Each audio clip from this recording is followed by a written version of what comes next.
Hello everybody, welcome to our channel. Today I'm gonna show you the screen mirroring on VIVO X300.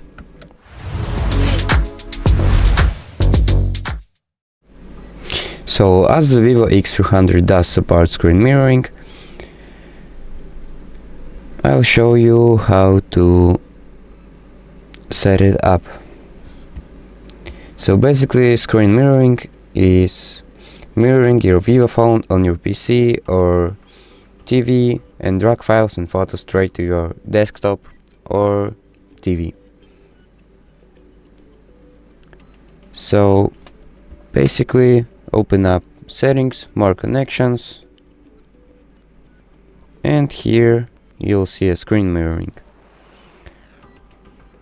And when you set up your TV, you'll see it in your available devices list.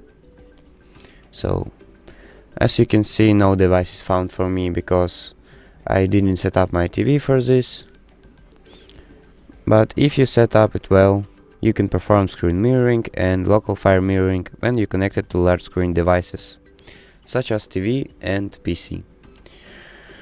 So basically that's it. Thank you for watching and subscribe.